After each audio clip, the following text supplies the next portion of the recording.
Bonjour à toutes et à tous. Donc je suis ravi de vous retrouver ce matin pour cette deuxième journée de nos journées hydrogène dans les territoires à Pau.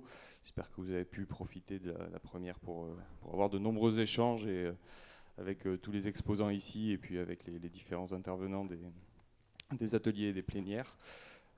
Donc j'espère que la seconde sera au moins aussi riche en échanges que la première. Je me présente rapidement, moi je suis Rémi Courbin, donc je travaille au sein de l'équipe de France Hydrogène en tant que chargé de mission donc sur tout ce qui est expertise, études et également les aspects réglementation et sécurité. Donc je vais tant bien que mal animer l'atelier aujourd'hui avec nos intervenants. Donc l'atelier qui nous concerne aujourd'hui, c'est sur la vie d'un projet hydrogène. Du montage à la mise en service. On a souhaité faire cet atelier avec l'équipe en charge du programme, déjà parce que nous étions donc à Pau, ville pionnière du bus à hydrogène, comme ça a été répété de nombreuses fois. Et donc l'objectif, c'était de vraiment, à vous, spectateurs, de pouvoir avoir un premier retour d'expérience finalement en fait, des porteurs de projets qui ont pu déjà se confronter aux nombreux enjeux de monter un projet hydrogène et de donc vous en faire partager leur retour d'expérience et voilà, de vous donner éventuellement quelques conseils ou quelques conseils à partir de l'apprentissage qu'ils ont eu. Donc aujourd'hui, on a une diversité d'acteurs pour vous parler de ce thème-là. Donc un mélange à la fois d'industriels et d'acteurs publics. Donc je vais rapidement les présenter dans l'ordre d'intervention. Donc nous commencerons cette intervention avec Geoffroy de Roffignac, qui est directeur des ventes marketing Attaway, situé tout à droite de la table. Ensuite, nous aurons donc Jérémy Nello, chef de service exploitation des transports à la communauté d'agglomération de Pau, donc qui a été en charge notamment du Phébus. Et ensuite, nous aurons donc Bénédicte Amiel, qui est directrice du développement hydrogène chez Equans. Nous aurons également Stéphane Arnoux, qui est donc directeur du pôle ingénierie et procédés chez hydrogène chez Caire, ici à ma droite. Également directeur général de la société IDOC et délégué régional adjoint de France Hydrogène en Occitanie. Voilà. Et donc nous finirons avec Patrice Laurent, donc, président de la communauté des communes de Lac-Orthès, qui nous parlera donc des projets sur le bassin de Lac. Donc le format aujourd'hui, donc on va avoir une succession donc, des 5 présentations qui vont s'enchaîner, qui dureront voilà, entre 10 et 15 minutes par personne. Ce qui devrait nous laisser à la fin à peu près 15 à 20 minutes pour les questions donc, que vous pourrez adresser aux différents participants. Donc je vous demanderai de réserver vos questions pour la fin de l'atelier. Voilà, sans plus tarder, je vais passer la parole à notre premier intervenant, donc Geoffroy de Roffignac d'Attaway, qui va nous parler donc, de toute l'expérience d'Attaway dans les projets hydrogène. Geoffroy, je te laisse la parole. Merci Rémi, bonjour à tous, j'espère que vous avez passé une bonne première journée et que vous êtes bien reposés pour cette deuxième journée, pour cet atelier qui commence. Donc moi je me présente, donc je suis Geoffroy de Roffignac, donc je travaille pour la société Attaway. Et déjà je remercie France Hydrogène de nous avoir invités à participer à cet atelier et j'espère que le témoignage rapide qu'on va faire saura vous plaire et n'hésitez pas en tout cas si vous avez des questions à la fin, soit à les poser, soit à venir nous voir sur le stand qui est juste au-dessus. Donc je vais juste commencer par présenter Attaway, pour ceux qui ne connaissent pas. Donc Attaway, c'est une société qui a été créée il y a une dizaine d'années. Et depuis 10 ans, Attaway est dans l'expertise hydrogène. Et donc ce qui est intéressant à noter, c'est que des stations, on en a déjà installées, déjà exploitées. Du coup, on a un retour d'expérience qui est déjà assez important par rapport au monde de l'hydrogène qui est plutôt récent. Et donc, pour resituer, donc Attaway conçoit les stations, les designs, les conçoit, les installe, les exploite, donc est présent sur l'ensemble de la chaîne de valeur. Et donc, aujourd'hui, la manière dont on se positionne, c'est sur 2 axes principaux, où on se positionne sur l'offre de valeur Attaway. Donc, c'est un axe déjà horizontal sur le cycle de vie du projet. Et donc, ce qu'on veut, c'est accompagner les acteurs depuis le démarrage jusqu'à l'installation et l'exploitation de la station. Et donc, on se positionne vraiment sur tout l'axe. Et donc, on peut à la fois aider les personnes à essayer de mieux comprendre les projets, ou en tout cas, je vais rentrer un peu dans les détails après. Ensuite, évidemment, il y a notre zone d'expertise qui est la partie infrastructure, et donc la conception, l'installation de la station, et aussi la partie exploitation, et donc plutôt la partie aval. On va revenir à tout ça en détail. Aujourd'hui, Attaway a installé donc, 25 stations en France. Donc on est leader sur le marché.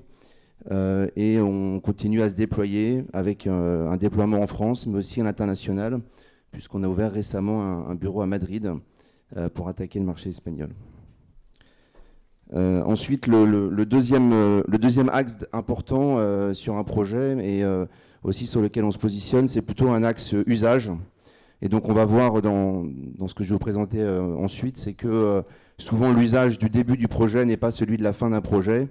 Et donc, on a intérêt, ou en tout cas, nous, on développe des gammes de stations qui sont modulaires et complémentaires, ce qui permet, au début, d'avoir une zone d'amorçage, et donc d'arriver avec une station plutôt petite, et ensuite de la faire évoluer en fonction des usages. Mais bon, on va revoir tout ça ensemble à travers d'autres exemples. Alors, sur le thème... sur la mise en service et sur le montage et la vie d'un projet hydrogène. Nous, ce qu'on voit, c'est un projet hydrogène, c'est pas forcément facile à mettre en place. Ça prend du temps. Et nous, on a identifié 4 domaines principaux sur lesquels il faut vraiment se pencher, sur lesquels qu'il faut vraiment prendre en compte avant de se lancer dans un projet hydrogène. Et donc, on va les regarder un petit peu ensemble et ensuite... on vous donnera un exemple au travers d'un projet qu'on a pu mettre en place à Évreux. Donc le premier domaine, c'est l'approvisionnement énergétique. Donc évidemment, l'approvisionnement énergétique, c'est important de bien avoir un approvisionnement énergétique qui permette de faire tourner l'électrolyse de la station. Et au-delà évidemment de le mettre en place, il y a deux éléments importants. Un élément économique, parce qu'il faut avoir accès à l'électricité à un coût qui permette la rentabilité du projet, et aussi un élément réglementaire pour pouvoir garantir que cet hydrogène, c'est l'hydrogène vert.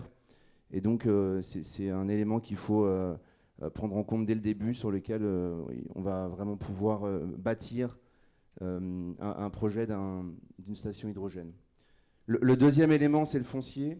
Donc, comme on sait, la mobilité hydrogène est plutôt une mobilité lourde, et donc choisir un bon foncier, c'est indispensable pour qu'ensuite la station puisse vivre et que le projet puisse être rentable. Et donc l'idéal, c'est d'être au plus proche des flux, et des flux, soit des flux logistiques ou des flux de trafic. Et donc nous, dans ce cadre-là, chez Attaway, il y a quelques années, il y a quelques mois, on a créé un partenariat avec une société qui s'appelle IDEC, donc qui est spécialisée dans la logistique, pour qu'elle puisse nous aider à identifier des fonciers qui pourront être utiles et qui pourront permettre à un projet hydrogène d'être rentable. Le troisième élément, ce sont les usages. Donc on en parle beaucoup depuis hier, j'ai l'impression, quand j'ai assisté à quelques conférences et à quelques discussions aussi tout au long de cette journée. Les usages, c'est un élément extrêmement important et ça peut être assez compliqué au début en tout cas. On peut avoir une idée, on peut avoir envie de faire un projet hydrogène, mais s'il n'y a pas d'usage associé, il y a des chances que le projet ne soit pas rentable et qu'à un moment, on soit obligé de l'arrêter. Donc là-dessus, il est vraiment essentiel quand on a un projet hydrogène d'essayer de prendre son bâton de pèlerin, entre guillemets, et d'aller chercher autour de l'endroit où on veut installer une station des usages, donc des personnes qui pourront venir installer la station. Et là aussi, il est important de travailler en partenariat avec des constructeurs qui seront capables de délivrer et de mettre à disposition des véhicules qui pourront être utilisés sur ces projets. Ensuite, le quatrième élément, et qui est vraiment la zone d'expertise d'Attaway, donc on pourra en parler plus longuement, mais ce sont les infrastructures. Et ce qui est intéressant, c'est de voir comment les infrastructures peuvent se lier avec les usages. Et je parlais tout à l'heure en introduction donc de cette gamme complémentaire. Et c'est vrai qu'on voit beaucoup de projets où initialement, Ce dont le porteur de projet a besoin, c'est plutôt d'un amorçage. Et donc, on peut venir avec des stations qui sont petites, dimensionnées pour ça, éventuellement même mobiles, hein. Il y en a une qui est exposée sur le parvis derrière, si vous voulez aller la voir. Mais ce que je veux dire, c'est que ça ne sert à rien à l'initial de faire un énorme projet avec une énorme station si en parallèle, on pourrait, pour le rendre de manière plus profitable économiquement, si on pouvait le phaser en fait, et donc démarrer avec une petite station, et ensuite la faire évoluer en fonction des usages. Et donc cet élément-là est important. Par contre, là où il faut lier les 4 éléments, c'est qu'évidemment, si l'idée finale, c'est d'avoir un projet avec une grosse station, le foncier, il faut l'avoir en conséquence. Les usages, il faut les avoir dimensionnés en conséquence. Et au niveau de l'infrastructure, ce qui est important aussi pour faire le lien avec les usages, c'est qu'on raisonne souvent, quand on dimensionne une station, en nombre de kilos qu'elle peut délivrer par jour. Mais en réalité, la réalité est plus complexe parce qu'il faut aussi regarder quel type de véhicules vont venir, s'il va y avoir des pleins en back-to-back, est-ce que ça va être tout le matin, tout à midi, tout le soir. Donc c'est vraiment important de toujours faire le lien entre les usages et le type d'infra qu'on a envie de mettre en place.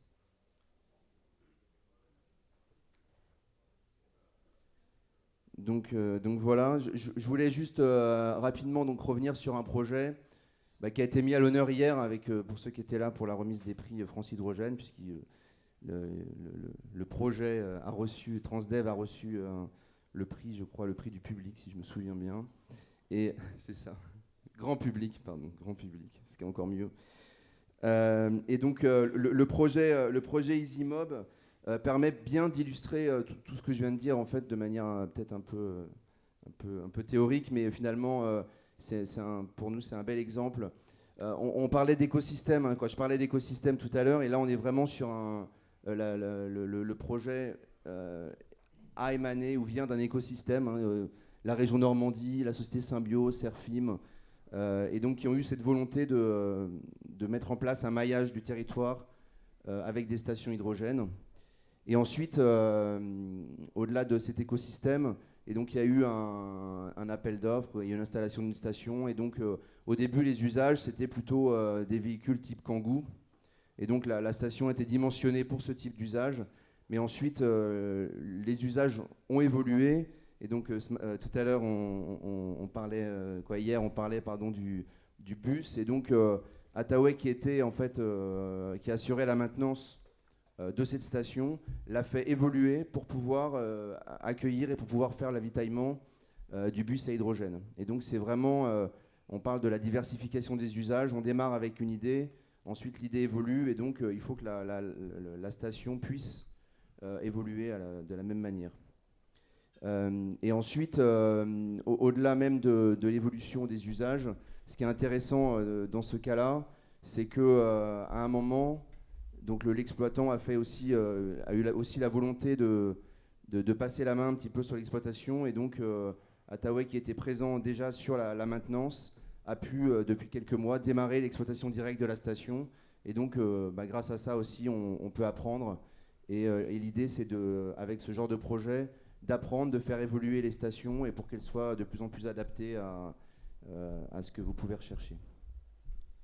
Donc voilà pour ma présentation. Ce qui est à retenir vraiment, hein, c'est ces 4 éléments.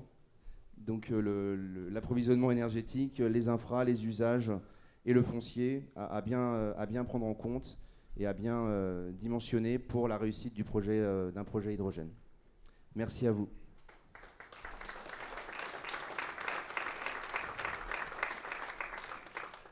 Merci beaucoup Geoffroy. Oui, merci beaucoup Geoffroy pour cette présentation très claire, effectivement. Et ces usages, ils sont effectivement nombreux et différents. Vous parliez du car nomade qui a été pris méguerre. Il s'agit d'un car rétrofité, hein, il me semble. Et donc on va pouvoir voir avec Jérémy aujourd'hui donc l'exemple du fameux Phébus dont on parle si souvent aujourd'hui. Jérémy, je vous laisse la parole. Alors, projet Phébus, je pense que vous savez tous à peu près de quoi il s'agit, ou alors c'est que vous n'avez pas très bien écouté toutes les présentations. Donc je vous rappelle rapidement, on a 8 grands bus comme celui qui est stationné sur l'esplanade, là, des bus 18 mètres. Une station qu'on exploite en propre, donc privée en fait, que pour les besoins du Phébus.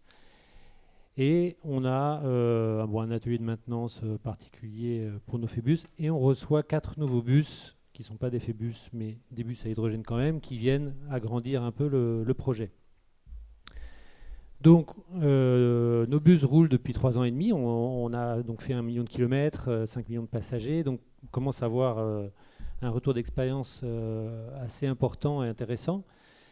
Et voilà, il y a des raisons pour ce succès. C'est un vrai succès. Mais la vie n'est pas un long fleuve tranquille. On a pas mal de problèmes qui arrivent en permanence. Et ce qui est bien, c'est qu'on arrive à les gérer. Et c'est ça qui fait que nos bus sont tous les jours dans les rues de Pau. Et alors pourquoi on arrive à gérer ces problèmes? C'est pas parce qu'on est, voilà, il y a peut-être une petite part de chance, et puis il y a le fait que le projet il est bien dimensionné. Alors c'est là-dessus que je voudrais parler aujourd'hui. Il y aurait plein de choses à dire sur le projet Phébus, mais voilà, dans la vie du projet, il y a un moment, il y a des questions qui se sont posées, des choix qui ont été faits, et de ce qu'on peut voir aujourd'hui dans l'exploitation quotidienne, ces choix étaient plutôt les bons. Voilà. Et quand je discute avec différents porteurs de projets, je me dis, mais finalement, est-ce qu'ils sont en train de faire les bons choix? Voilà. Est-ce qu'ils se posent les bonnes questions? Et nous, on a un projet, globalement, qui n'a pas été fait, qui a été peut-être un peu surdimensionné, on pourrait dire. C'est-à-dire qu'on se dit, peut-être ça a coûté un peu trop cher. Juste pour faire rouler 8 bus, bon, maintenant 12. Voilà. Donc, les questions qu'on peut se poser quand on veut dimensionner un projet, pour des bus, en tout cas, la première question que va se poser l'opérateur historique des bus, c'est combien de bus de réserve je vais prendre? Parce que c'est la première question qui se pose sur des bus diesel, sur sa flotte de bus. Donc là, on peut se dire, OK, on a des bus un peu complexes, on ne maîtrise pas bien cette technologie, on va en prendre un petit peu plus. Donc, premier bon choix, effectivement. Alors, faut savoir où placer le curseur.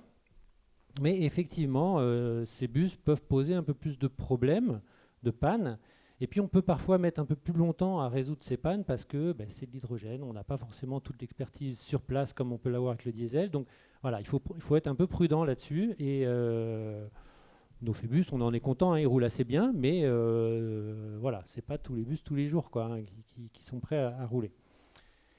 Et après, il y a d'autres questions, et alors là, on est peut-être un peu moins à même de se poser les bonnes questions quand on est un opérateur de réseau de bus dans une ville, voilà, parce qu'on n'est pas habitué à ce monde de l'hydrogène, c'est un peu nouveau, il y a peu de retours d'expérience. Donc par exemple, le nombre de points de chargement pour véhicules. Il se trouve qu'on a fait le choix d'avoir un chargement à la place la nuit. Donc on a 8 points de chargement pour nos 8 Phébus.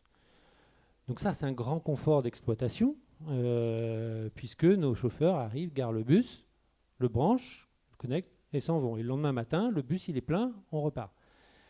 Et en fait, ça nous sert aussi beaucoup parce que ça sert de redondance, bien sûr. Voilà. Donc il arrive qu'on ait des pannes sur certains de ces points de chargement.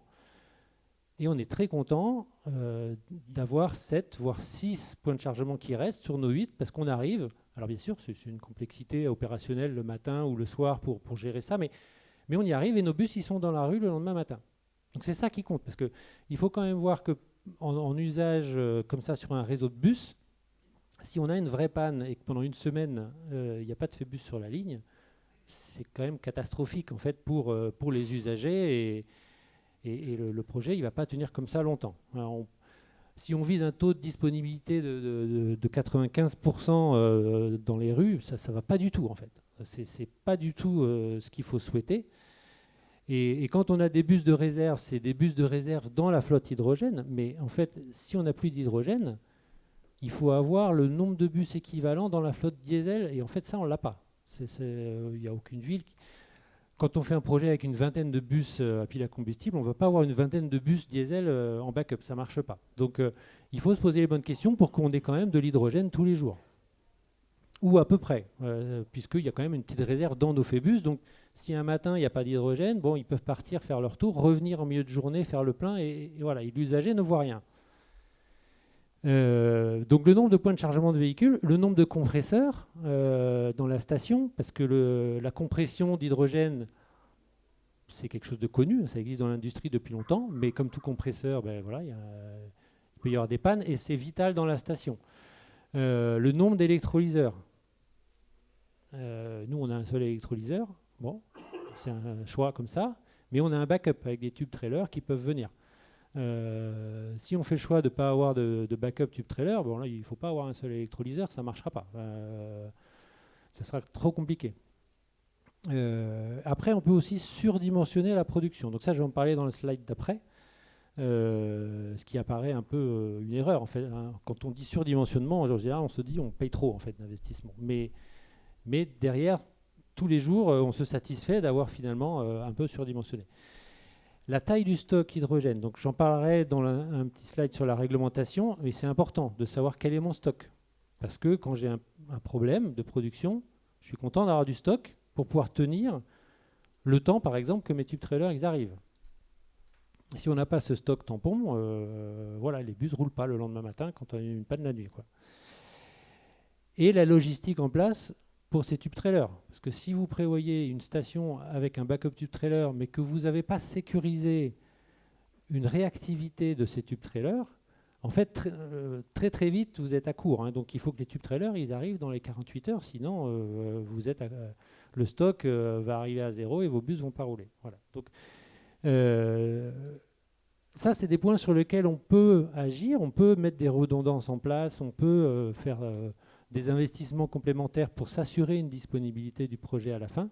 Et il faut vraiment se poser ces questions et pas avoir peur de se les poser en disant bah, ça va être trop cher, on ne va pas le faire. Non, regardez combien ça vous coûte, regardez ce que ça vous rapporte et ça peut être quand même le bon choix d'investir un peu plus. Après, il va quand même rester des modes communs dans votre station hydrogène. Là, si on parle de la station, par exemple, même si vous avez 2 électrolyseurs, 2 compresseurs, voilà, vous aurez un seul réseau d'air instrum, vous aurez un seul système d'automate qui peut planter aussi. Voilà. Donc, vous pouvez vous retrouver avec rien. Donc, sur un projet d'une taille importante qui devient critique pour une agglo, on peut se poser la question d'avoir 2 stations carrément. Et ce n'est pas une question idiote, nous, ce n'est pas le choix qu'on a fait. Bien sûr, notre projet était quand même peut-être trop petit pour ça, mais on voit des projets qui se posent cette question et qui vont jusque-là. Et ça peut être effectivement une bonne solution. Voilà, du coup, on n'a plus de mode commun. Donc voilà, si une station tombe en panne, l'autre, normalement, ne va pas tomber en panne en même temps. Enfin, on peut espérer. Donc je vais parler du surdimensionnement de l'électrolyseur. Nous, avec nos 8 Phébus et nos 4 nouveaux bus, l'électrolyseur qu'on a, qui est un 700 kW, va avoir un taux de charge à 35-40%.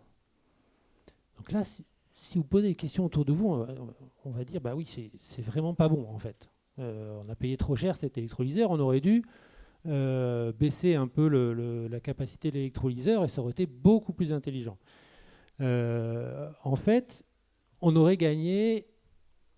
J'ai pas le chiffre, hein, parce qu'on n'a pas fait l'appel d'offres, on ne sait pas combien on aurait payé, mais on aurait peut-être économisé, je sais pas, peut-être un demi-million d'euros sur notre électrolyseur, sur notre système, sur une station qui a coûté 4 millions et quelques. Voilà, on aurait fait une petite économie. Donc très bien, ça aurait été bien. D'un point de vue maintenance, in fine, ça n'aurait pas changé grand-chose entre un électrolyseur plus gros ou moins gros. Voilà. Bon. Ensuite, l'électricité, ça aurait été assez différent, parce que aujourd'hui, comme on fonctionne à peu près 40% du temps, on peut se caler sur les heures creuses. On a des tarifs d'électricité qui changent le jour, la nuit, l'été, l'hiver. Voilà. Et aujourd'hui, on arrive à produire uniquement sur les heures creuses, donc uniquement la nuit et le dimanche. Et en fait, le prix de l'électricité est très très variable et change beaucoup entre le jour et la nuit. C'est 3 fois, 4 fois, 10 fois même si on arrive aux heures de pointe. Voilà. Donc en fait, on gagne à peu près un demi-million d'euros tous les ans sur le prix de l'électricité, du fait d'arriver à fonctionner de cette façon-là. Donc on voit, on aurait gagné ça la première année, mais finalement, là, on le regagne tous les ans. Donc c'est quand même une chance. Et puis il y a la question de la disponibilité qui est, comme je disais, vraiment critique pour l'opérateur de réseau de bus, qui est... si on est à la limite un peu de la capacité de l'électrolyseur, dès qu'on va avoir une panne, le niveau de stock va descendre, mais tous les bus vont rouler tous les jours, donc le lendemain, en fait, on va consommer ce qu'on va produire, mais on ne va jamais refaire notre stock. Donc on va se retrouver à courir derrière ce stock qui ne va jamais remonter, Et s'il y a une deuxième panne qui arrive, ça y est, on est mort, quoi. Voilà. Donc il faut quand même une capacité additionnelle de production inutilisée. Donc c'est peut-être idiot à première vue, mais voilà, c'est important. Donc ça fait partie du dimensionnement du projet de se dire, est-ce que je vais surinvestir un peu, mais je vais quand même m'économiser pas mal de problèmes derrière. Voilà, posez-vous les bonnes questions vraiment au départ, c'est important. Deuxième chose dont je vais parler, c'est la réglementation. On a des points de réglementation qui nous embêtent un peu tous les jours aujourd'hui, voilà, qui sont inévitables, ou presque. Voilà. On a l'ICPE 1416 qui nous dit qu'on ne peut pas remplir nos véhicules directement en poussant avec les compresseurs. Bon, voilà, pour des raisons de sécurité, on peut imaginer. Voilà. En fait, la contrainte, c'est qu'il faut qu'on ait dans notre stock une pression plus importante que la pression de nos bus. Donc, quand on vous dit, bah oui, on a une belle station, on a 1 tonne d'hydrogène en stock. Ben, en fait, vous n'avez pas 1 tonne d'hydrogène utile, puisque la partie, en fait, vous allez descendre en stock jusqu'à la pression de votre véhicule. Mais si votre stock il est à 600 bars, chez nous c'est ça, c'est 600 bars, les bus sont à 350 bars, quand la pression a diminué et qu'elle descend trop bas, ben on n'arrivera plus à remplir nos phébus à 350 bars. Bon, 300 bars ça va encore, 250 bars ça commence à être compliqué. Après on n'a plus assez de pression et donc de réserve dans nos phébus pour faire notre journée. Alors il y a quelques solutions de contournement, de contournement. Pour s'arranger avec cette réglementation, en fait, on peut avoir des stocks avec différents groupes de stocks, jouer d'un stock à l'autre, ainsi de suite. Mais enfin, ça ne sera jamais complètement idéal et donc on n'aura jamais complètement la disponibilité de tout cet hydrogène qui est en stock. Donc, encore une fois, ça joue sur le dimensionnement du projet puisque, voilà, in fine, la quantité en stock, elle est cruciale pour savoir quelle est notre autonomie de la station en cas de panne. Et ça vient vraiment baisser l'autonomie de la station. Le deuxième point de réglementation, et qui va avec, c'est qu'il y a une limitation à 1 tonne de stock. Donc ça, c'est l'ICPE 4715. C'est pas complètement une limitation en réalité. C'est juste que si on dépasse 1 tonne, on change de monde. Voilà. Alors moi, on n'y est pas allé, donc je ne connais pas ce monde-là. Mais en termes de projet, vous n'allez pas gérer tout à fait le même projet si vous partez dans une ICPE avec un niveau de déclaration qui n'est pas le même. Voilà. Donc nous, on est dans le régime déclaratif ici à Pau, parce qu'on a moins de 1000 kg de stock. Si on passe en dessus, c'est plus la même chose. Mais peut-être que avec le projet que vous êtes en train d'imaginer, il faut quand même se poser la question. Parce que peut-être qu'il ne va pas être viable si vous restez à 1 tonne. Donc, voilà. Alors, ces deux ICPE, enfin, ces deux normes-là, elles évoluent dans le temps. Elles sont en discussion voilà, pour des évolutions ultérieures qui n'iront pas forcément dans le bon sens sur tous les points. Mais voilà. Donc, il faut aussi imaginer que la réglementation va peut-être bouger et va peut-être venir s'imposer à vous dans le cours de votre projet en imposant des choses nouvelles qui, malheureusement, voilà.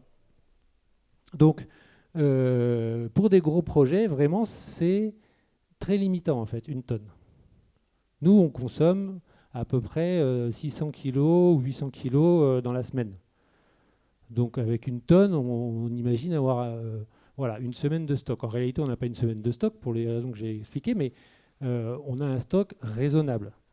Si vous avez une flotte d'une trentaine de véhicules qui consomment 3 fois plus que nous, vous n'allez peut-être pas dépasser la tonne de stock, mais par contre, du coup, votre autonomie elle va être vraiment réduite. Voilà.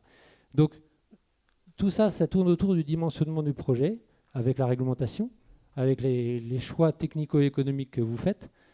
Et c'est vraiment important parce que, in fine, il ne faut jamais oublier que le client ultime, c'est l'usager de la benne d'ordures ménagère, l'usager du bus, et lui, il veut que ça marche, quoi.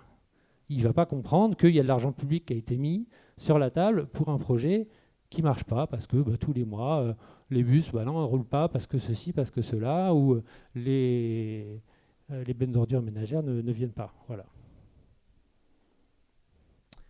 Donc voilà un petit retour Phébus. Il y aura beaucoup de choses d'autres à dire sur le Phébus.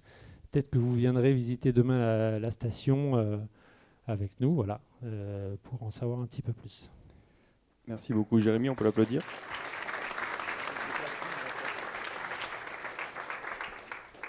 Maintenant je vous propose de changer les slides effectivement, mais de passer peut-être à une échelle un peu plus importante en termes de projet et d'écosystème. Donc je vais laisser la parole à Stéphane Arnoux de Caire qui va notamment nous parler du projet sur Port-la-Nouvelle.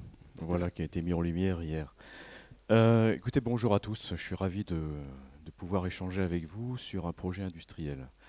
Alors je suis directeur général de la société IDOC, donc je vais vous présenter un petit peu le sujet qui va arriver. Je suis aussi le directeur, du pôle ingénierie et hydrogène et des procédés hydrogène, et on a imaginé à très peu de personnes la conception de l'usine que je vais vous présenter. Qui est Caire ? En fait, Caire, nous sommes en fait des industriels de l'électron vert.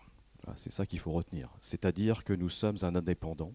Nous sommes une société indépendante qui développons investissons, développons, exploitons, produisons et vendons de l'électricité verte sur tous les marchés à partir de toutes sources renouvelables. Donc c'est ça l'ADN de notre groupe. Et nous étions il n'y a pas très longtemps une vingtaine de collaborateurs. Aujourd'hui nous sommes plus de 650. Donc nous avons une croissance assez élevée. Mais le driver de la société, c'est l'innovation. Voilà, nous sommes un énergéticien qui innovons, et des fois par anticipation. C'est faire un projet hydrogène ou un projet d'ENR, c'est quand même essayer d'avoir un temps d'avance, puisque les projets sont très longs. Dans les ENR, une éolienne, ça dure 10 ans, un champ solaire, une ferme solaire, ça dure entre 7 et 10 ans. Donc il faut arriver à se projeter et à gérer beaucoup de choses. Donc c'est tout aussi cette culture du projet long qui nous permet en fait de pouvoir aujourd'hui dire qu'on peut faire des projets hydrogène. Donc nous ne sommes pas dans l'hydrogène par hasard. On développe beaucoup de solutions. Aujourd'hui, donc, on fait de l'innovation avec le projet Eolmed, donc 3 éoliennes en mer qu'on installe sur Port-la-Nouvelle, flottants, qui vont rentrer en exploitation fin 2024. C'est 10 ans de dur labeur et de discussion. Donc c'est un projet industriel qui sera mis bientôt en route. 3 éoliennes de 10 MW chacune flottantes. Donc vous imaginez un petit peu les difficultés d'allier de la production d'électricité par une éolienne, le tout sur un flotteur à 18 km des côtes et qui n'est pas ancré à des fondations sur la mer. Et puis on a d'autres projets. Donc à partir de ça, on développe des sujets au niveau de l'Écosse, où on a aussi, et on est toujours dans cette innovation. Donc on commence avec Eolmed. Donc nous, on n'est pas sur les petits systèmes. Alors c'est un petit peu l'ADN du groupe aussi, c'est qu'on essaye de faire de l'échelle industrielle tout de suite. Eolmed, donc c'est 30 MW. ScotWind, le projet sur lequel on est candidat et on a 10 ans pour mettre en route 2 gigawatts d'éolien en mer, flottant et posé. Tout ça au large de l'Écosse. C'est un sacré challenge. On innove aussi dans tout ce qui est production avec de l'hydrolienne, donc ce qui se passe en dessous avec les courants. Donc là aussi, on est assez précurseur et on est en pleine discussion avec les services de l'État pour pouvoir démarrer cette exploitation. Et puis dans l'hydrogène, on a le projet IDOC que je vais vous présenter. On a aussi demain un autre projet qui est EILAN, et là on réfléchit plutôt à des unités de très grande capacité, mais l'objectif c'est de pouvoir de valoriser l'hydrogène, le CO2 d'un industriel ou de plusieurs industriels, et d'en faire ce qui a été présenté, des e-fuels ou d'autres molécules. Donc tout ça, ça prend du temps. Et aussi, nous avons une présence internationale historique avec des projets de grande capacité hydrogène qui sont basés en Islande et au Brésil. Et là, on parle de gigafactory, mais de la production de gigawatts en étant d'électrolyse, donc des quantités énormes d'hydrogène. Mais avant d'aller sur Mars, on essaye d'aller sur la Lune et en restant les pieds sur Terre. Et là, je vais essayer de changer.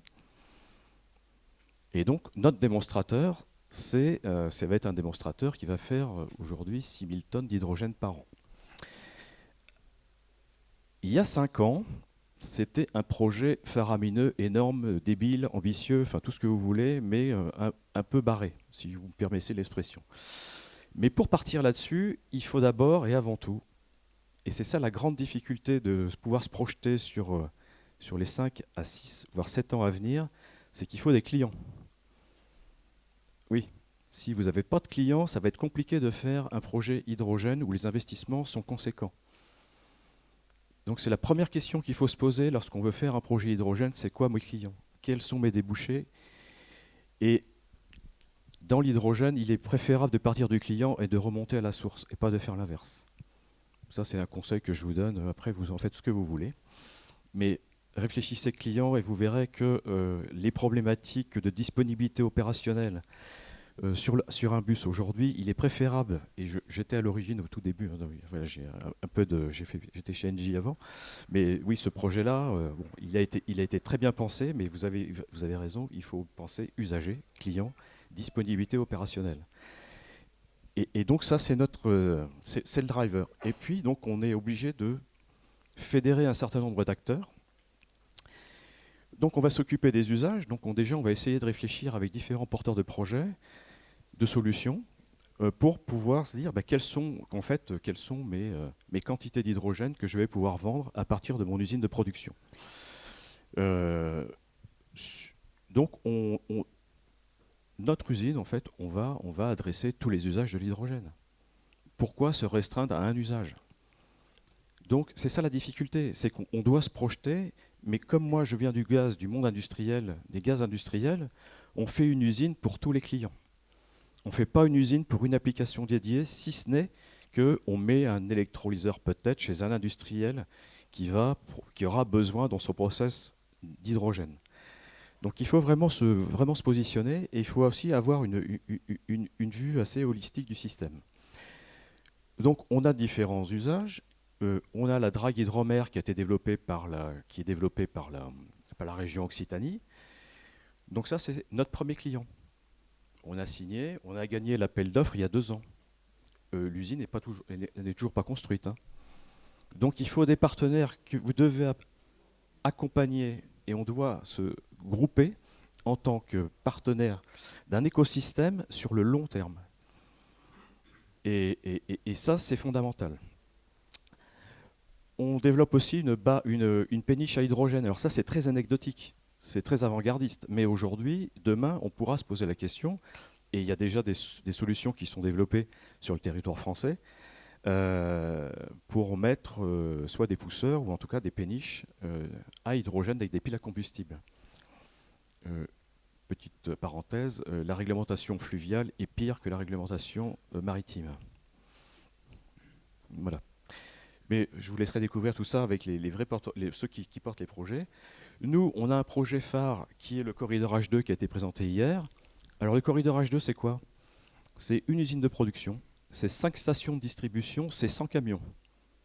Voilà. Alors, 100 camions de 44 tonnes hein, qui vont consommer 1500 tonnes d'hydrogène. C'est ça l'enjeu. Alors, nous, on nous a demandé de faire tout ça. Et puis maintenant, nous, on dit, où sont les camions? Voilà. Donc, le projet que vous avez là, ça pèse environ une centaine de millions d'euros d'investissement.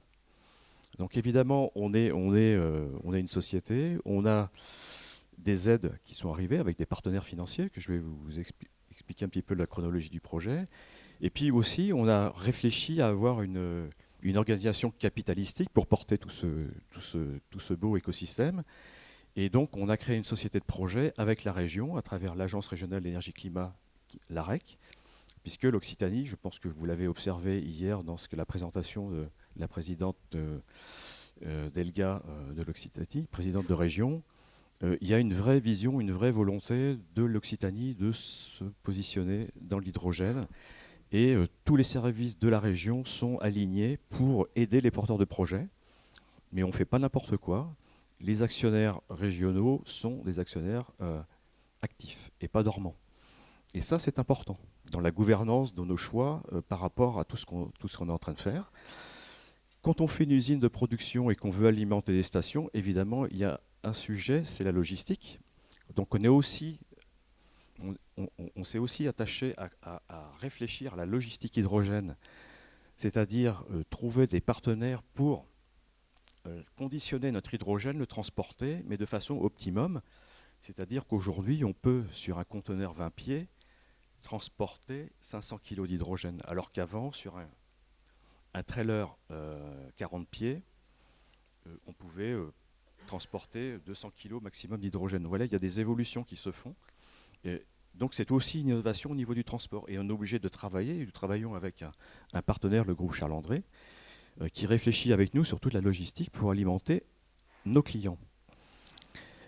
L'usine d'hydrogène, je vais vous la présenter tout à l'heure, mais l'usine d'hydrogène, c'est 6000 tonnes d'hydrogène par an et on va faire une unité, et c'est ce que vous disiez, c'est qu'on doit à un moment donné se projeter, mais aussi phaser. Donc on s'est dit, on ne va pas faire une usine tout de suite de 6000 tonnes parce que je n'ai pas mes clients, mais par contre, je peux faire la moitié de l'usine, mais dans la conception de l'usine, je dois l'imaginer. Et c'est là la difficulté, et ça nous amène après à faire des choix technologiques qui nous amènent à réfléchir à continuer à produire sans arrêter l'usine tout en reconstruisant la nouvelle tranche. C'est ça le petit sujet. Donc vous voyez, on se pose beaucoup de questions même avant de démarrer. Et puis pour alimenter l'usine, évidemment, il nous faut des énergies renouvelables. Bon, ça c'est le métier de Caire. Donc on arrive à gérer tout ça. Et ce qu'il faut retenir de cet écosystème, c'est qu'il faut se projeter sur le long terme, avoir des partenaires solides qui se projettent avec vous. Et puis aussi, il faut éviter que la réglementation change tous les 4 matins au niveau de l'hydrogène. Renouvelable, non renouvelable, certificat d'origine, RED 2, RED 3. Enfin, je vais vous dire, j'en passe parce qu'on n'a pas fini. Sauf qu'aujourd'hui, quand vous êtes un industriel, quand vous prenez une décision, et là je vais passer, de réfléchir à une usine en 2019, toutes les questions RED 2, RED 3, on en parlait, mais il n'y avait pas de sujet. Donc on est obligé d'anticiper tout ça, et ça devient compliqué. Donc aussi, un sujet important, c'est la réglementation et les évolutions de la réglementation. Et comment les anticiper, là, je n'ai pas la solution, mais en tout cas, il y a une veille réglementaire à faire, que ce soit sur la sécurité hydrogène, que ce soit sur la réglementation européenne, avant de se lancer. Et bien se faire conseiller. Alors, voilà le résultat. Donc là, la première pierre, c'est le 29 juin. Et cette usine va être opérationnelle dans moins de 18 mois. Donc fin 2024, l'usine doit produire de l'hydrogène pour alimenter ses clients. On parlait tout à l'heure de planning et de dates importantes. Voilà, on a des jalons importants, on doit honorer nos clients. Alors, ça paraît idiot ce que je dis, hein, mais non, c'est super important en fait. Parce que vos clients, c'est vos revenus. Vos revenus, c'est votre business plan, et après, vous allez voir vos banquiers et vous les rassurez parce que vous avez des clients. Si vous n'avez pas de clients, vous n'avez pas de banquier. Pas de banquier, pas de projet. Excusez-moi, je suis très direct, mais je pense qu'à un moment donné, il faut se dire la vérité. C'est-à-dire, ça fait 10 ans, France Hydrogène, ça fait 25 ans, on fait les journées hydrogène depuis 10 ans, je suis l'évolution, sauf qu'aujourd'hui, il y a beaucoup d'annonces, mais maintenant, il faut rentrer dans le concret. Voilà, le concret, c'est ça, et je veux dire, c'est pas simple. Et pour arriver à faire une usine, eh bien, on a démarré, en fait, voilà, c'est une idée, la région est venue nous chercher parce qu'ils cherchaient un énergéticien local, de pouvoir investir, et puis de pouvoir se projeter. Énergie renouvelable, stockage d'hydrogène, stockage de l'électricité, l'hydrogène est devenu une évidence, mais ça ne sert à rien en disant ça. Ça, c'est que du concept. L'objectif, c'est de dire, bah oui, mais l'hydrogène va nous servir à décarboner tout le littoral, et donc on va rentrer dans une stratégie de décarbonation de tout le littoral sur tous les usages. Donc déjà, on était un petit peu en avance, la région et nous, on était un petit peu en avance par rapport à ce qui se fait aujourd'hui. Mais c'est comme ça qu'on arrive aussi à faire des projets ambitieux et qui, on a quelques jalons et en fait on a répondu à certains appels à projets puisque notre projet nous semblait fait sens, et il a fait sens parce qu'il était à la fois lauréat de différents projets au niveau de la région, au niveau de l'ADEME et puis au niveau de l'Europe. Et avec tout ça, on arrive aussi à avoir des subventions. Alors, on n'est pas à la hauteur des subventions de Pau, comme ça a été dit hier, je pense, où c'est important. Mais sans subvention aujourd'hui, clairement, on ne peut pas faire des projets industriels, quelque taille qu'elle soit, si ce n'est que sinon vous avez des actionnaires qui sont prêts à investir très fort sur du long terme. En France, en Europe, c'est pas vraiment la culture. Aux États-Unis, oui, mais en Europe et en France, pas trop. Donc on a créé chemin faisant. Ce qui est très important, c'est qu'on a fait le design de l'usine. On a discuté avec l'Adréal, donc on a déposé notre projet d'autorisation, puisque le parti que j'ai décidé de prendre sur l'usine, c'est on va faire une usine autorisée. J'aurais pu jouer avec la réglementation. C'est pas sérieux. Voilà. L'usine, elle est Seveso seuil bas. C'est une volonté. Parce que la sécurité industrielle est très importante. En plus, nous nous installons sur un port, donc une activité portuaire. Dans cette zone activité portuaire, vous avez des industriels, vous avez des zones de PPRT, vous avez des sites Seveso seuil haut. Donc on ne peut pas faire n'importe quoi en arrivant dans une zone industrielle. Et aujourd'hui, le conseil que je pourrais vous donner, modestement, c'est regarder quand même la sécurité. Même si la réglementation n'oblige pas de faire une étude de danger, faites-la. Ça vous permettra de bien comprendre pourquoi on vous demande certaines choses. Parce que surfer dans les interstices pour éviter de se retrouver à faire une enquête publique, à aller voir le préfet et à avoir une autorisation d'exploiter, il faut le faire. Voilà. Vous allez grandir. Et nous, ça nous a fait grandir. Et quand on a fait notre dossier d'arrêté, donc on a une étude de danger. Cette étude de danger, elle a été validée par l'INERIS. Et donc, avec le préfet, l'INERIS et notre autorisation, nous sommes sereins. Voilà. Donc je suis serein et rassuré parce qu'on a géré, on a su gérer, on a su expliquer aussi aux services de l'État qu'on savait maîtriser notre risque. Et puis, c'est des échanges entre industriels avec les services de l'État pour arriver à avoir un arrêté d'exploiter validé qui est bientôt purgé de tout recours. C'est à la fin de cette semaine-là. Pour faire une usine, il faut, ça a été dit, du foncier. Si vous n'avez pas de foncier, ben malheureusement, l'usine, vous pouvez toujours la laisser sur du PowerPoint. Donc le foncier, c'est pas facile non plus. Donc là, on a une surface de 5,6 hectares, l'air de rien, c'est voilà, 5,6 hectares. Alors pourquoi elle est aussi importante? Parce que nos parties prenantes, et qui sont le maire, donc partie prenante locale, il m'a dit votre usine c'est génial, sauf que vos cercles d'effets ne doivent pas sortir de votre emprise foncière.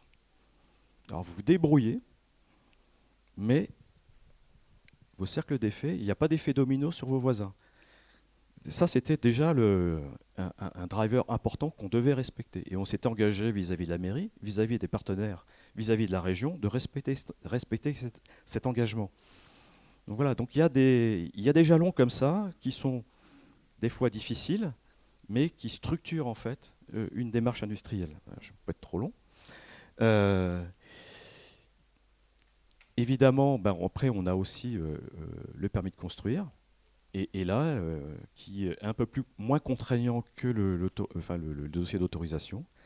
Mais pour moi, ce n'est pas une contrainte, c'est un passage obligé et on doit discuter avec les services de l'État. Et quand vous expliquez très simplement aux services de l'État, au préfet, ce que vous voulez faire en tant qu'industriel, le conseil, c'est parlez-leur. Ne cachez rien. Transparence totale. Transparence totale sur l'hydrogène. On ne peut pas cacher les risques. Non, ça ne marche pas, ça. Ça ne marche plus. On est dans un monde réel et les préfets et les services de l'État ne sont pas là pour nous freiner, sont là pour nous aider, mais on doit respecter certaines choses. Première pierre, 1er juin, et puis la mise en service de la première tranche de 20 MW. qui va faire en fait 3000 tonnes d'hydrogène par an. Alors là aussi, je vais peut-être enfoncer une porte ouverte. C'est que une usine industrielle, ça tourne 8500 heures par an. Hein. Ça tourne pas 3000 heures. Enfin, ça, aucun banquier vous suivra, puisque il faut rentabiliser les investissements. Investissement de l'usine, 60 millions d'euros. Voilà. Ça pèse 60 millions d'euros. Donc, à un moment donné, il vous faut des clients, et il faut que toute la sécurité soit gérée et soit validée avec les services de l'État, le SDIS et la préfecture. Et puis, dernier, alors vous allez dire, il est complètement, il est pas bien, mais j'ai essayé de vous mettre là tous les sujets que vous devez adresser. Et ils ne sont pas tous, hein, ce n'est pas exhaustif. Mais pour faire un projet hydrogène industriel, et mettez-vous dans la tête d'un industriel pour faire un projet, quelle que soit la taille, c'est qu'il faut arriver à faire tout ça. Par contre, j'ai mis en lettres capitales les choses qui me semblaient importantes. La première des choses, c'est les services de l'État. Les services de l'État, 3 minutes, les services de l'État, c'est incontournable, il faut vraiment discuter avec eux et il faut les convaincre. Si vous convaincez, ça c'est important. L'actionnaire, parce que quoi que vous fassiez, si vous n'avez pas d'argent, on ne fait rien. Et votre actionnaire, il doit vous suivre. Vous avez vu la chronologie. Les rentrées d'argent, c'est encore dans 2 ans là. Donc on doit arriver à convaincre les banques, à convaincre l'actionnaire qui doit mettre de l'argent pour suivre un développement. Aujourd'hui, on doit être autour de 5 millions d'euros. C'est-à-dire que là, c'est la poche de l'actionnaire, c'est 5 millions d'euros là, on met sur la table. Oui. Et votre actionnaire doit avoir confiance en vous. Les acteurs institutionnels, pareil, on est avec la région, donc on fait un écosystème global et on regarde tout ça. Et puis le plus important, c'est celui-ci quand même. Hein. C'est les clients usage. Hein. Voilà. S'il n'y a pas ça, tout s'écroule. Si ça, à un moment donné, vous avez un industriel super, il vous dit ouais, non mais vous inquiétez pas, dans 4 ans, je prends votre hydrogène. Là. Quel prix? Ouais, c'est bon. Puis après, vous arrivez, vous avez un changement de gouvernance, les gars disent bah non, l'hydrogène, ça ne nous intéresse pas. Donc vous avez investi, vous avez une super usine, mais vous n'avez plus de clients.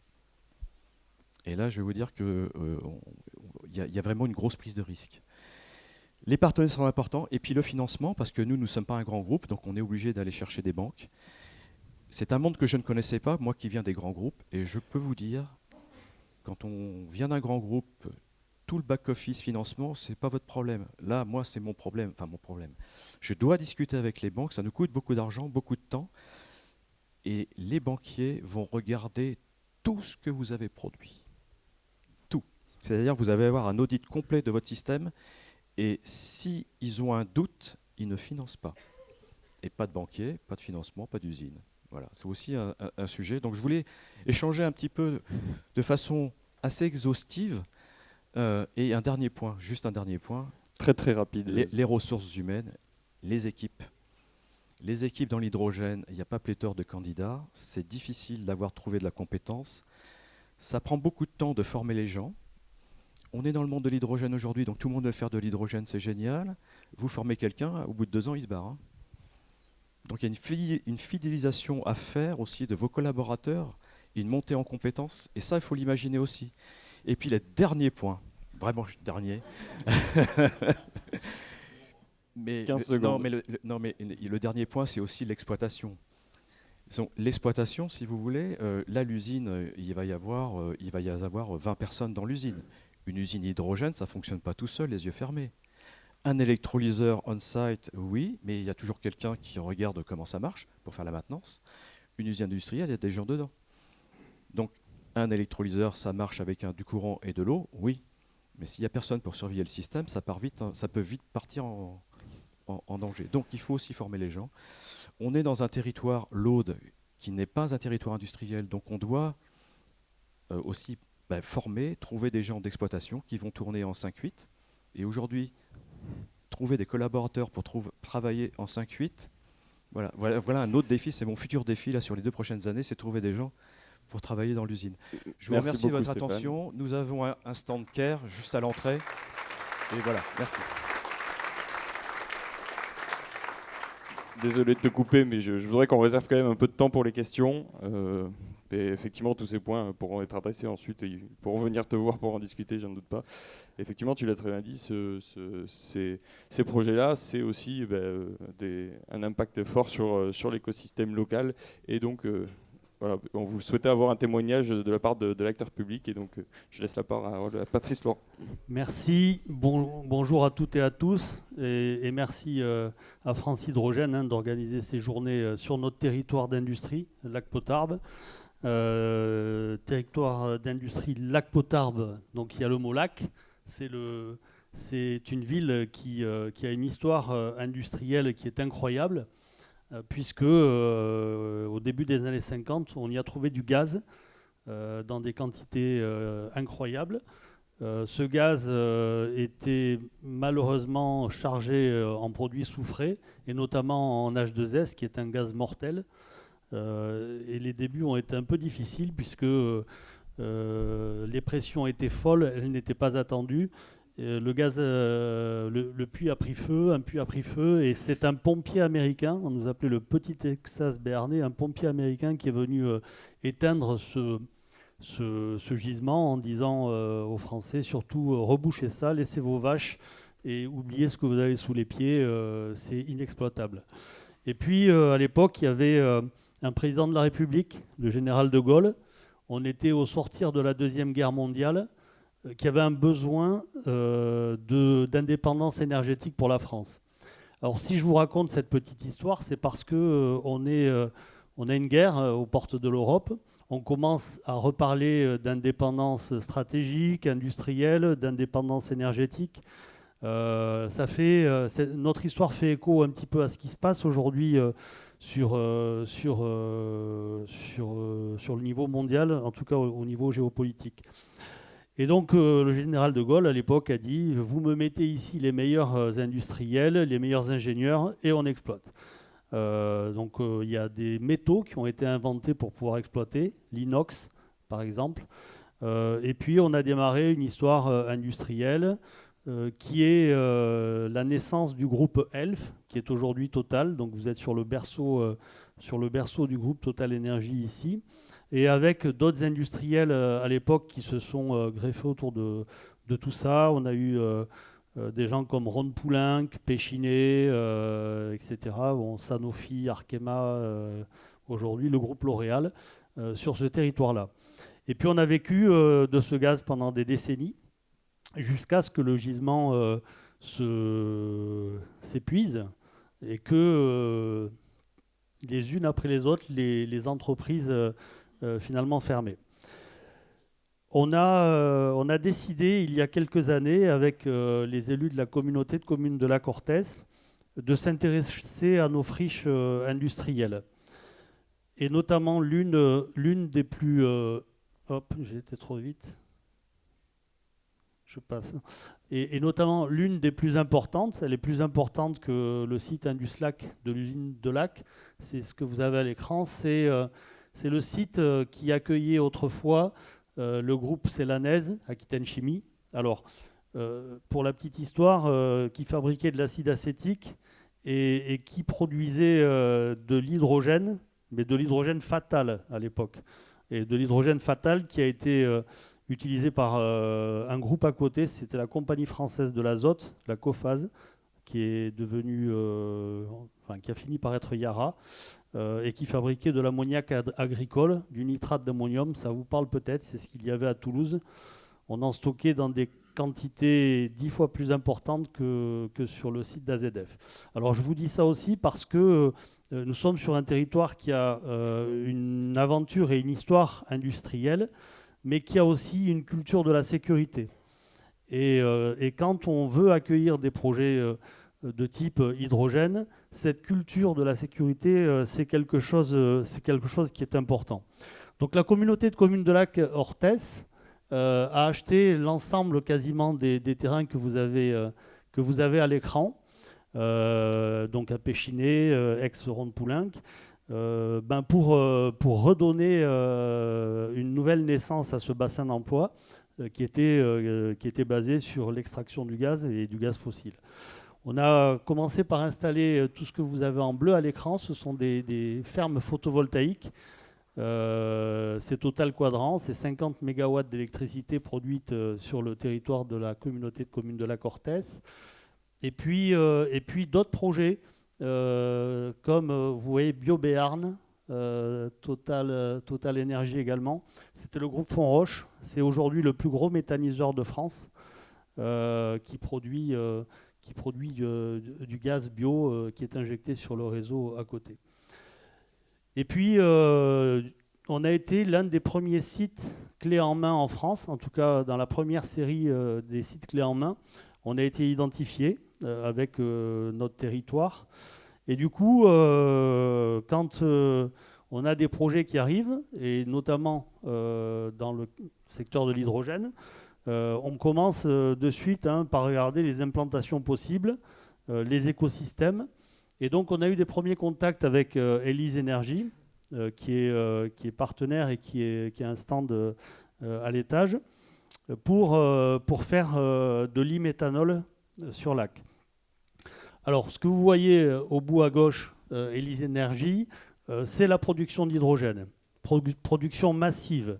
Alors, ça pose la question des usages derrière. Là, la question, elle est simple, ce sont tous les usagers. Donc, quand on est à la fois producteur et usager, c'est quand même plus facile et les questions, on y répond aisément. Donc, Élise Énergie a décidé de s'implanter ici, à cet endroit bien précis, parce que l'on est à quelques centaines de mètres d'une ligne très haute tension. On a une ligne qui arrive de Golfech, d'une centrale nucléaire, directement sur le site d'Osmar-Sillon, et qui permet d'alimenter l'électrolyseur d'Élise Énergie pour produire de manière massive de l'hydrogène. Ensuite, alors on est sur un site Céveso seuil haut. Ensuite, Élise va acheminer son hydrogène sur le site de Lac, donc on ne vous a pas mis à l'écran, c'est à 5 km, donc un pipe hydrogène de 5 km, pour aller fabriquer sur l'usine de Lac de l'e-méthanol, donc des carburants pour le transport maritime notamment. Voilà. Alors, je vous parle de l'histoire du bassin de Lac et des projets d'Élise Énergie. Et c'est important parce que quand une entreprise s'installe, je vous ai parlé du foncier, c'est important, on l'avait, parce qu'on en a fait l'acquisition, de ressources, d'électricité, de l'eau. On en a à côté, il y a le Gave de Pau. Mais il y a surtout une notion d'acceptabilité. Et quand je parle d'acceptabilité, derrière ce mot, j'y mets beaucoup de choses. Aujourd'hui, c'est une vraie question pour les populations. Tout le monde veut prendre l'autoroute pour aller en vacances, mais personne ne veut la voir passer dans son jardin. Tout le monde veut prendre l'avion pour voyager, mais personne ne veut d'aéroport à côté de chez soi. Et malheureusement, aujourd'hui en France, l'histoire industrielle, c'est la même. On a abandonné l'industrie pendant des décennies, et ce qui fait qu'on a peut-être plus que d'autres de difficultés à accueillir d'installations industrielles. Ce n'est pas une question sur notre territoire, parce qu'on a gardé cette culture industrielle et qu'on a encore gardé des acteurs industriels. Mais derrière cette question d'acceptabilité, il y a finalement la trajectoire qu'on veut donner à un territoire. Après avoir vécu cette histoire industrielle basée sur des énergies fossiles, notre territoire a décidé de prendre une nouvelle trajectoire autour des énergies renouvelables, le photovoltaïque, le biogaz, autour de la décarbonation de la planète. On accueille des entreprises qui font des phéromones pour éviter l'utilisation de pesticides en agriculture, par exemple. On est vraiment dans cette trajectoire et cette histoire-là.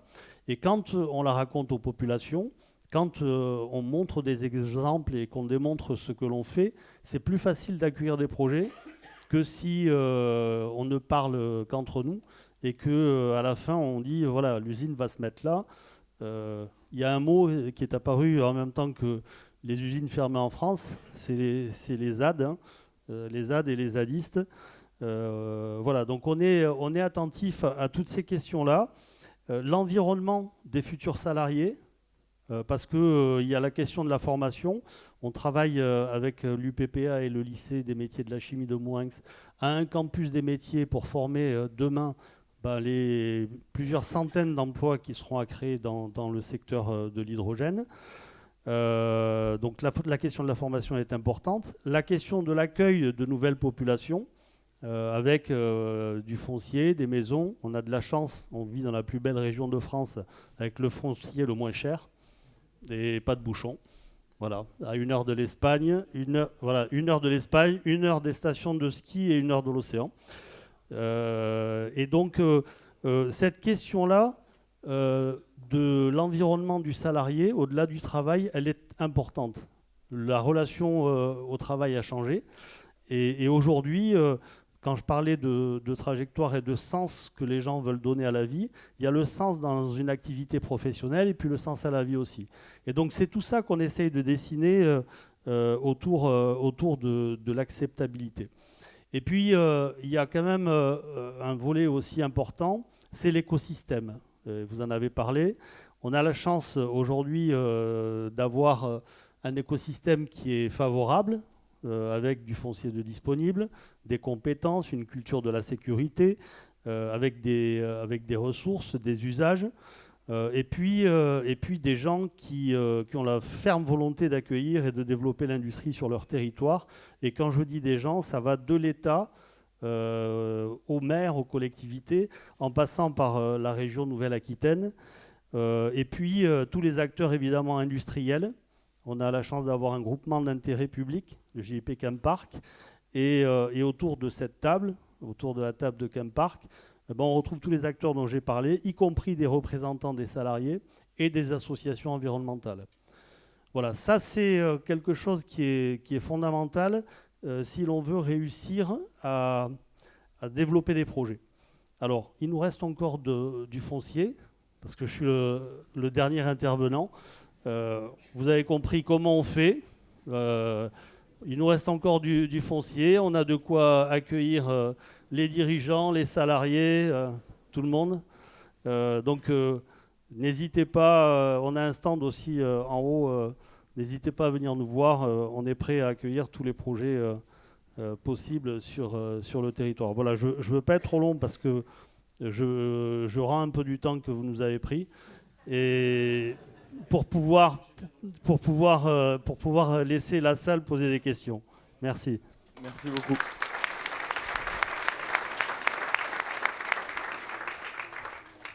Merci beaucoup Patrice pour ce fort témoignage, effectivement. Je souscris à la meilleure région de France, venant moi-même d'ici. Voilà, on va avoir le temps pour quelques questions, effectivement. Alors, je vais essayer de passer les micros ici, mais sinon je vous encourage à vous lever et parler assez fort. La salle est assez petite pour... Merci. Bonjour à toutes et à tous. Bon, j'ai été fortement intéressé par toutes ces présentations. Je n'ai pas de foncier, j'ai plus rien à perdre à mon âge, mais je suis encore là. Bon, par contre, je voudrais poser une question parce qu'on n'a pas le temps d'en poser beaucoup. J'ai beaucoup apprécié la présentation de Stéphane Arnoux sur son projet de méga-usine à Port-la-Nouvelle. Donc, j'ai compris que, vu les conditions, il va faire une demi-usine à 20 MW et que la prochaine étape, c'est 40 MW. Il y a 3 éoliennes qui sont en train d'être construites et qui devraient fournir 30 MW. Donc ma question est très précise. Les 10 MW supplémentaires, d'où viennent-elles? Soit des fermes photovoltaïques envisagées, soit le réseau, un mix de réseau, etc. D'où viennent-elles? D'où pourront-elles venir? Alors, c'est très... Enfin, je dirais la réponse, elle est évidente, parce que je l'ai dit tout à l'heure. Mais effectivement, je vais l'éclairer. Rapidement. Pardon? Oui. Rapidement. Oui, rapidement. Non, mais oui, rapidement. Mais les choses rapides, c'est la génération d'aujourd'hui, sauf qu'il faut les expliquer. Voilà, excusez-moi. Non, en fait, j'ai dit qu'une usine, ça tournait 8500 heures. 8500 heures, vous avez bien compris que je suis raccordé au réseau. Voilà. Le réseau me secourt. Les éoliennes en mer sont connectées au poste source, où je vais, moi, me connecter, je vais prendre des électrons sur ce poste source. Donc la connexion, elle est directe sur le poste réseau. Et moi, je vais soulager le réseau. Donc la première réponse, c'est qu'on va consommer l'électron produit, mais on ne va pas l'acheter. Pourquoi ? Parce qu'aujourd'hui, et c'est public, ça coûte 240 € du mégawattheure. Voilà. Bon, moi, je ne fais pas une usine avec ça. Hein. C'est même pas un tout petit électrolyseur, c'est pas rentable et on oublie. Ou alors, c'est simplement un démonstrateur. Après, pour compléter, on est en train de réhabiliter, et la mairie, vous disiez, c'est très important, on reprend un site de 10 hectares où on met une ferme photovoltaïque de 10 mégawatts. Et sur Port-la-Nouvelle, l'emprise portuaire, nous allons mettre aussi des fermes solaires pour en faire un mix local, et là en connexion directe. Donc connexion directe, le réseau, des PPA, et en fait ça nous permet d'avoir de l'hydrogène vert, et sur certaines conditions, de l'hydrogène qui sera labellisé RFM Bio. Voilà, tout simplement. Bonjour. Allô. Bonjour. François Clément de la société Euretech.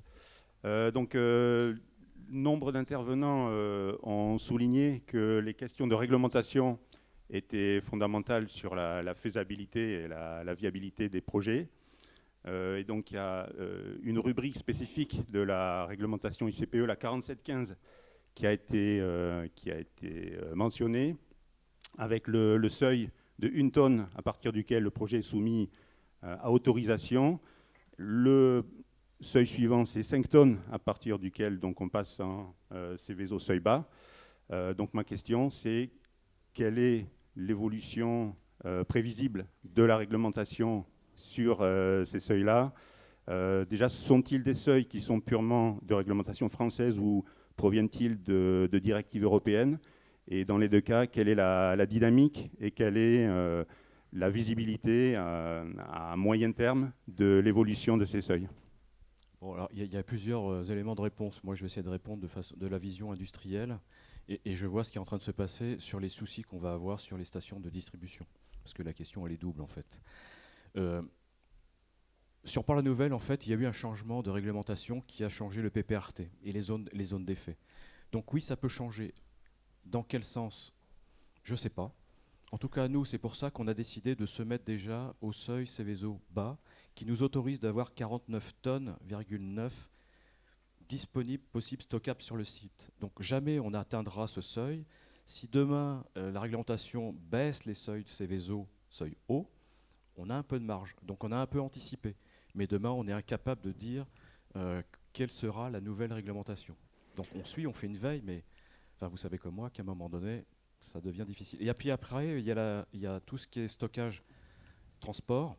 Et là, évidemment, c'est en train de changer. Et France Hydrogène, pour le coup, est en train de discuter et de regarder pour éviter que les nouveaux stockages empêchent en fait le déploiement des stations de distribution de l'hydrogène. Parce que les technologies ont changé, le risque a changé, et là, on doit discuter de façon très importante avec les services de l'État pour prendre la bonne décision. Mais c'est vrai que la réglementation avant, c'était assez simple, mais on était déjà chez les industriels, donc on maîtrisait le risque. Aujourd'hui, on essaie de déployer l'hydrogène un peu partout, et ça c'est super, mais sauf que la réglementation doit s'adapter, mais ne pas devenir une contrainte opérationnelle qui va nous faire que demain, on sera incapable de faire de la mobilité, par exemple. Ou on doit aussi travailler, aussi sur la réglementation au niveau du transport d'hydrogène par canalisation. Ouais, tout ça, ça existe, c'est du monde industriel, on doit l'appliquer, on doit l'expliquer et l'adapter, mais pas mettre trop de contraintes. Voilà. Et c'est l'objectif des acteurs, de tous les acteurs autour de la table. Alors je ne vais pas monopoliser, mais voilà un petit peu moi ce que je ressens, enfin ce qu'on voit France Hydrogène et en tant qu'industriel. Alors, je peux peut-être apporter quelques précisions sur les seuils, justement. Je l'ai dit en début, pendant l'atelier, mais nous, France Hydrogène, avec le groupe de travail sur la réglementation, on est en train justement de discuter avec la DGPR pour avoir, à la place du seuil d'autorisation à 1 tonne qui va jusqu'à 5 tonnes, qui sont des seuils nationaux, qui ne sont pas des seuils européens, on est en train de faire une étude en commun, une étude de danger, pour justement passer en régime d'enregistrement. Donc qui serait un régime d'autorisation simplifié qui s'affranchirait notamment d'une étude d'impact, parce que ce serait couvert en fait par un arrêté ministériel de prescription générale. Et ça, c'est d'ici à 2 ans. Donc on s'est mis d'accord sur l'objectif avec la DGPR. Voilà, maintenant reste la phase de réalisation jusqu'à 5 tonnes en enregistrement. Oui. Ça serait encore un seuil Céveso bas, effectivement. Alors pour l'instant, on n'en est pas à ces discussions-là, effectivement, mais là, on passe sur des réglementations européennes qui sont plus compliquées. On va peut-être prendre une dernière question. Voilà. Oui, bonjour. Par rapport aux investissements importants là, sur le projet de Caire, quel type de contrat vous prévoyez avec vos futurs clients? Est-ce que vous avez déjà des clients qui ont réservé des grosses capacités? Comment vous faites pour équilibrer en fait, finalement le business plan en fait? Vous avez trouvé la réponse dans votre question en fait. J'ai des clients sur du long terme, entre 10 et 15 ans. J'ai un potentiel client qui s'appelle Lafarge, la cimenterie est à côté, qui est à 1 kilomètre. La révolution, c'est que GRDF dit qu'ils peuvent maintenant transporter de l'hydrogène par canalisation, donc toutes les planètes s'alignent. Mais oui, vous avez raison. Et demain, je dois aussi faire ce qu'on appelle dans le gaz industriel un peu d'épicerie. Donc je peux alimenter différents sites industriels, des contrats plus à risque, mais ça fait partie de la vie d'un industriel. Le risque, il n'est pas technique, il est marché. Voilà. Et c'est pareil, hein, le projet d'Élise est super, mais demain, parce qu'il y a aussi un pari sur la réglementation pour faire du méthanol, mais s'il n'y a pas de client derrière, c'est notre difficulté. Mais c'est ça qui est très intéressant et stimulant. Bien, je crois qu'on a déjà dépassé le temps alloué, donc je vais remercier déjà chaleureusement tous nos intervenants pour ces présentations très intéressantes. Je vous remercie à vous de votre présence et puis je vous invite à aller discuter avec eux sur les stands qui sont juste au-dessus. Merci à tous et à très bientôt.